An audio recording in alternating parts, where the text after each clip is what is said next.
প্রথমে তেল গরম হতেই তাতে একটু পেঁয়াজ কুচি, একটু কাঁচা লঙ্কা কুচি দিয়ে দিলাম। দিয়ে ওটাকে একটু ভালো করে একটু নাড়াচাড়া করে নিই। একটু হালকা আঁচে চলে আসলে একটু নাড়াচাড়া করছি একটু ভালো করে। একটু আঁচে চলে আসলে গাটা একটু লাগালাগ মতন হয়ে গেলে ওটাকে ব্যাস একটু গাজর কুচি দিয়ে দেবো ওর উপরে। একটু গাজর কুচি দিয়ে একটু তেলের উপরে ভালো করে ওটাকে নাড়াচাড়া করে নিচ্ছি, কারণ একটু কাঁচা টাইপের তো, কাঁচাটা দিলে অতটা টেস্টি লাগে না। একটু নাড়াচাড়া হালকা নাড়াচাড়া করে নিলে ভালো লাগে ওটা।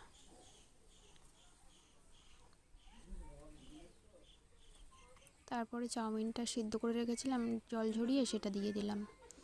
দিয়ে একটু নাড়াচাড়া ভালো করে নাড়াচাড়া করে নিচ্ছি।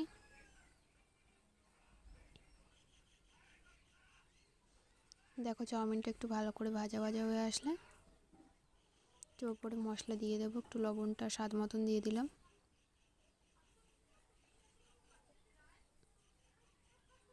তারপরে একটু আমার ভাজা মশলা একটু তৈরি করা ছিল, সেটা দিয়ে দিলাম।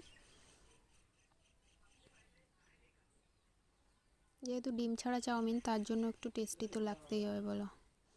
লাস্টে একটু সয়া সসটা একটু হালকা করে দিলাম। আমি প্রথমে দিইনি, কারণ ওটা একটু আলাদা টাইপের লাগছিল। একটু মাঝারি টাইপের হয়ে আসতেই তখন দিলাম সয়া সসটা একটু ওপর দিয়ে হালকা করে।